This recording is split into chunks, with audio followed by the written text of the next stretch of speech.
بعض اوقات خود کو ٹھیک کرنے کی کوشش کرتا ہے، مگر یہ ظالم دنیا سب ختم کر دیتی ہے، اس انسان سے اس کے جینے کی وجہ تک چھین لیتی ہے۔ یہ ظالم دنیا تو ایک انسان کو جانور بننے میں مجبور کرتی ہے۔ آج کل کی لڑکیاں دولت کی لالچ میں ابن آدم سے کھیلتی تو جسم کی لالچ میں وہ انسان بنت ہوا کو نوچ ڈالتی۔ قصور دونوں کا برابر ہوتا، مگر الزام صرف ایک طرف لگایا جاتا۔ اس کی تصویر دیکھتی اس کی آنکھوں سے ایک بار پھر آنسو رواں ہوئے تھے۔ اسے آہستہ آہستہ سب کرنا تھا۔ اسے ارحم کی بیوی، بعد میں پہلے دوست بننا تھا، پھر چاہے اسے کتنا ہی کچھ برداشت کرنا پڑے۔ آفس کے کیبن میں وہ مضطرب سا بیٹھا تھا، جانتا تھا کل جو ہوا غلط ہوا، مگر وہ اپنے ڈر کا کیا کرتا۔ ماہے کو دیکھ کر اس کی طرف اٹریکٹ ہوا تھا، مگر وقت کے ساتھ ساتھ اس سے محبت کرنے لگا۔ وہ معصوم تھی، سیدھی سادی تھی، مگر نہ جانے کیوں اسے اپنا ماضی بھولتا ہی نہیں تھا۔ وہ جب بھولنا چاہتا اس کا ماضی پوری آب و تاب کے ساتھ اس کے سامنے آ جاتا، وہ نہ انجانے میں اسے اذیت سے دوچار کر دیتا۔ ابھی بھی وہ پچھتاووں کی زد میں تھا۔ کل کا رویہ یاد آیا تو ایک بار پھر ڈر غالب آیا کہ وہ کہیں چھوڑ کر چلی جائے، اس لیے اپنا کام چھوڑ وہ اندھا دھند بھاگا تھا۔ رش ڈرائیو کرتا وہ گھر پہنچا تو اسے کہیں نظر نہیں آئی۔ اس کا دل دھک سے رہ گیا تھا، دل کو جیسے کسی نے تیز دھار آلے سے چیرا تھا۔ ماہے، اس کی آواز میں کتنا درد تھا۔ تبھی اسے اپنے سینے پر اس کے نرم ہاتھ محسوس ہوئے۔ ماہے، یہاں ہے ارحم، محبت سے کہتے اس نے اس کی پشت پر اپنے لب رکھے تھے۔ وہ بے یقین ہوا تھا، پلٹ کر اسے سینے سے لگایا جیسے اس کا یقین کرنا چاہتا ہو۔ میری جان، تم ہو نا؟ مجھے چھوڑ کر تو نہیں گئی نا؟ اس کا ایک ایک نقش چومتے وہ دیوانہ ہوا تھا۔ میں ہی ہوں ارحم، میں نے کہاں جانا؟ میرا ٹھکانہ تو آپ ہی ہیں نا؟ اس کے چہرے کو اپنے ہاتھوں میں لیے اس نے محبت سے کہا، آئی ایم سوری جان، میں بہت برا ہوں، بہت درد دیتا ہوں نا؟ اس کے چہرے کو چومتے اس کی آنکھیں نم ہوئی تھیں۔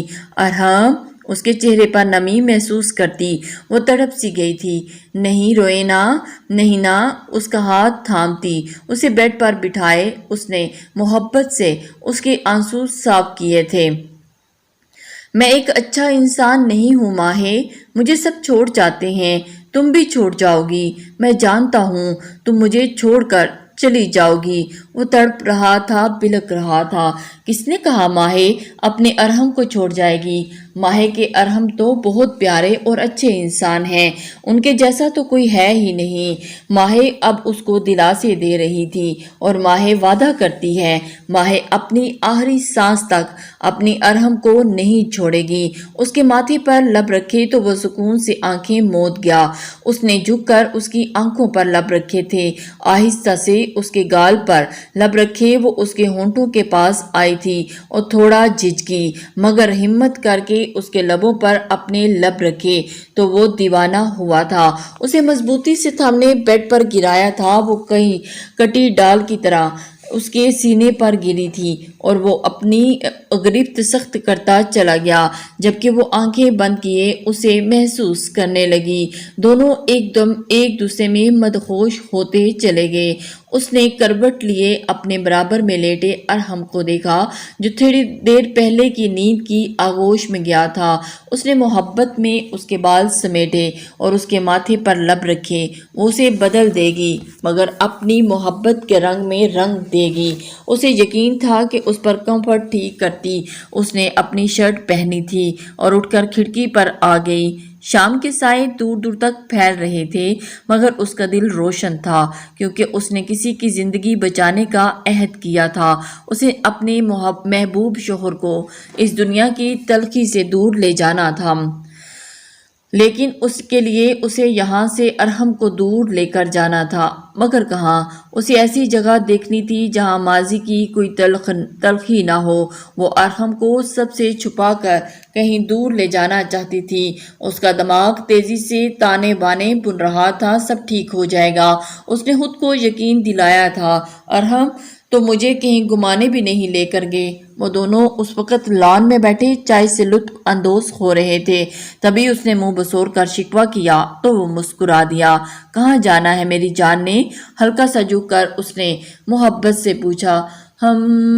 اس نے پرسوچ انداز میں اپنی تھوڑی پر انگلی رکھی۔ ارحم کو اس وقت کو ڈھلتی شام کا ایک بے حد خوبصورت منظر لگنے لگی تھی۔ وہاں جہاں بس خوشیاں یوں کوئی غم نہ ہوں، آپ ہوں، میں ہوں اور ہماری محبت ہو۔ وہ ایک جذب سی آنکھیں میچ کر بولی تو وہ مبہوت سا ہوا تھا۔ بھلا وہ کہاں اس قابل تھا کہ اسے اتنا پیارا ساتھی ملتا؟ ایسی جگہ کہاں ہے؟ اب یہ بھی بتا دیں محترمہ، وہ اس کو پیار بھرے لہجے میں بولا۔ وہ ذرا جھکا تو وہ دل فریب انداز میں مسکرائی۔ آپ کی باہوں میں اس کے ہاتھ پر اپنا ہاتھ رکھے وہ سچائی سے گویا ہوئی اور ارحم مسکرا دیا، جبکہ اس کی بات پر وہ دل سے مسکرایا تھا۔ مجھے بھی وہیں سکون ملتا ہے۔ وہ اس کے ہاتھ پر اپنی گرفت مضبوط کرتا بولتا چلا جا رہا تھا۔ تو چلیں کہیں نہ کہیں جہاں بس محبت ہی محبت ہو، نہ آپ کا غصہ، نہ کام، نہ لڑائی۔ ٹھیک ہے میری جان، میں کل تک سارے کام سمیٹ کر ٹکٹ کرواتا ہوں اور پھر ہم جائیں گے جہاں صرف تم اور میں۔ سچی میں؟ وہ بچوں کی طرح خوش ہوئی تھی۔ ہاں مچی میں، وہ بھی اسی طرح بولا تو وہ کھلکھلا کر ہنس پڑی۔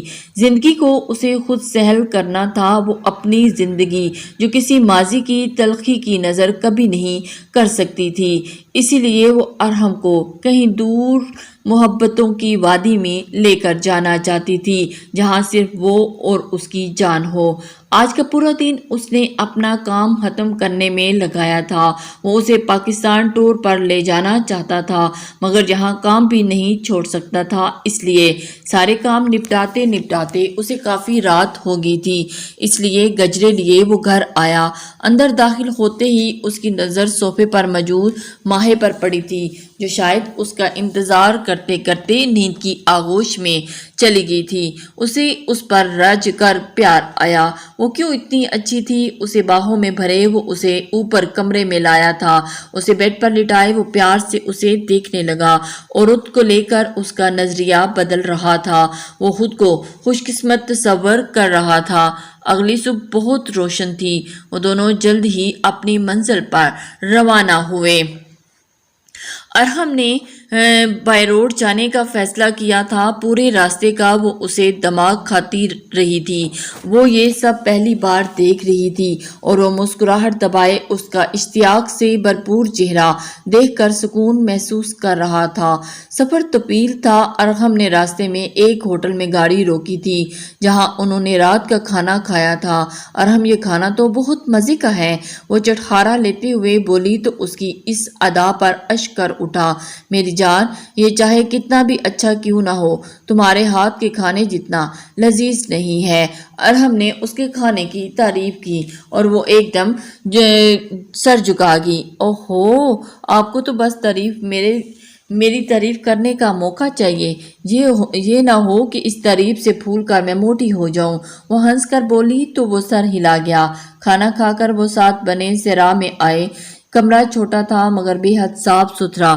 چھوٹا سا بیڈ، سائڈ ٹیبل اور ایک الماری اور ایک دیوار کی شیشہ۔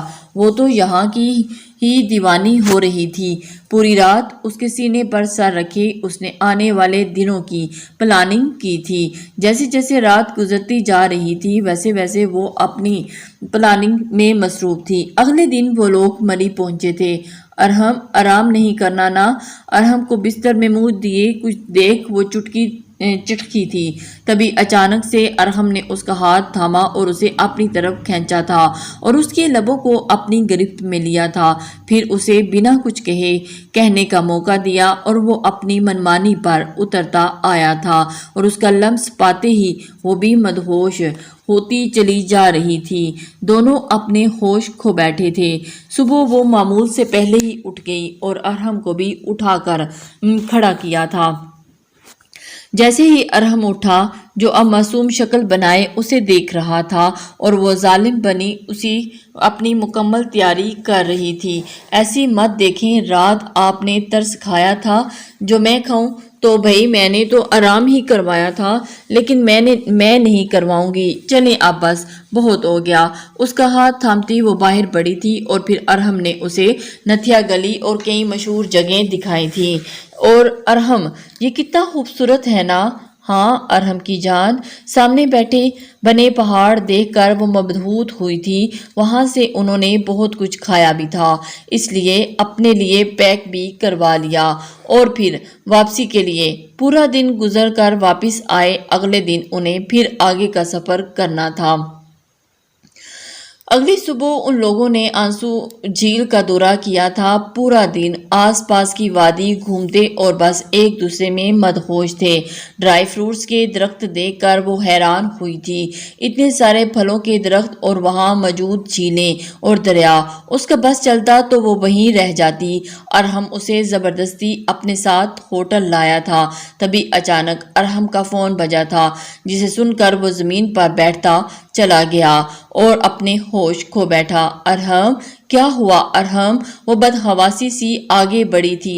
سب ختم ہو گیا ہے نور، سب کچھ۔ کیا ہوا؟ کچھ بتائیں گے؟ کیا ہوا؟ میرا بزنس ڈوب گیا، گھر نیلام ہو گیا، میں سڑک پر آ گیا ہوں نور۔ وہ ایک دم سے دھاڑا تھا، میرے پاس کچھ نہیں رہا۔ ایسے کیسے ماہے؟ وہ رو رہا تھا۔ نور کو لگا کہ اس کا کلیجہ نوچ لیا ہو کسی نے۔ ارحم، اللہ پاک اور دیں گے، آپ کیوں ایسے کر رہے ہیں؟ آپ کو کچھ ہوا تو میرا کیا ہوگا؟ پلیز ایسا مت کریں، ہم آج ہی گھر کے لیے نکلتے ہیں، پلیز روئے نہیں۔ اسے سنبھالتی وہ بیڈ تک لائی تھی۔ میں سونا چاہتا ہوں پلیز۔ وہ اس کو، ہاں آپ سو جائیں، ٹھیک ہے آپ آرام کریں۔ اسے سلا کر وہ وہیں ان کے پاس بیٹھ گئی اور اس کے سر میں انگلیاں چلانے لگی، اور یہ کرتے کرتے اس کی اپنی آنکھ بھی لگ گئی تھی۔ صبح پہلی فلائٹ سے وہ لوگ کراچی واپس آئے تھے۔ ان کے گھر پر تالا لگا تھا۔ ارحم نے وقتی طور پر ایک چھوٹا سا گھر کرائے پہ لے لیا تھا۔ ماہ نور قدم قدم پر اس کے ساتھ تھی، اسے سنبھال رہی تھی۔ یہ سب کیسے ہوا؟ وہ خود بھی پریشان تھا، کوشش کر رہا تھا کہ سب کچھ ریکور کر لے، پر اکثر ٹینشن میں وہ ماہ کو بھی بے نقط سنا دیتا، مگر وہ چپ کر کے سنتی اور پھر اسے گلے لگا لیتی اور پھر وہ سکون محسوس کرتا۔ 3 مہینے ہو گئے تھے انہیں یوں دربدر ہوئے۔ ماہ اپنے اندر آتی تبدیلی تو محسوس کر رہی تھی، مگر ہمت نہیں تھی کہ اسے کچھ بتا سکے۔ وہ صبح کا جاتا، رات گئے تک واپس آتا تھا، ایسے میں ماہ کو اس سے بات کرنے کا موقع نہیں ملتا تھا۔ آج بھی تو تھکا ہارا گھر آیا تھا تو ماہ نے اس کے آگے گرما گرم روٹی ڈال کر رکھی۔ کھانا کھا کر وہ کمرے میں آ گئی تھی، تبھی ارحم کمرے میں آیا تھا۔ کیوں کر رہی ہو یہ بتاؤ؟ ہاں، وہ غصے میں ایک دم اس کی طرف بڑھا۔ ارحم میری جان، کیا ہوا ہے آپ کو؟ ارحم، کیوں چھوڑ کر نہیں جا رہی؟ ہاں، کچھ بھی تو نہیں میرے پاس، نہ پیسہ، نہ گاڑی، نہ رتبہ، جسے سب چھوڑ گئے تم بھی چھوڑ جاؤ نا۔ وہ ہذیانی انداز میں چیخ رہا تھا۔ وہ اس کی کیفیت اچھے سے سمجھ رہی تھی۔ کیوں جاؤں چھوڑ کر؟ ہاں آپ کو بتائیں کیوں جاؤں؟ کیا میں بس آپ کی خوشیوں کی ساتھی تھی؟ اب برا وقت پڑا تو چھوڑ جاؤں؟ بھول جاؤں کس طرح بنا کہے ہر خواہش پوری کی آپ نے میری؟ اب میری باری ہے تو میں بھی پیچھے ہٹ جاؤں؟ کیوں اتنا کم ظرف سمجھتے ہیں آپ مجھے؟ وہ ارحم پر ایک دم دھاڑی۔ میں نے محبت نہیں کی تھی، مگر آپ سے خود بہت ہو گئی، آپ کی ہنسی سے، آپ کے غصے سے، آپ کی آنکھوں سے، آپ کے ہاتھوں سے، آپ کے کپڑوں سے، آپ کی خوشبو سے۔ تو کیسے چلی جاؤں؟ آپ تو میرے جینے کی وجہ ہو، کیسے چھوڑ جاؤں آپ کو؟ بتائیں مجھے، ایک وجہ بتا دیں چھوڑ جانے کی۔ اس کا گریبان پکڑے وہ اسے جھنجھوڑ رہی تھی۔ اب اگر ماہ آپ سے الگ ہوگی تو اس وقت جب اس کی زندگی ختم ہوگی، سنا آپ نے؟ جہاں بھی رکھیں گے خوشی خوشی رہ لوں گی، مگر آپ کا ساتھ چاہیے بس۔ آپ ہوں گے تو سب برداشت کر لوں گی۔ یہ غربت کیا چیز ہے؟ وہ ارحم کو ایک دم کہتی، کچھ بھی نہیں مانگوں گی، نہ کپڑے، نہ زیور، نہ بڑا گھر، صرف اور صرف آپ کا ساتھ چاہیے۔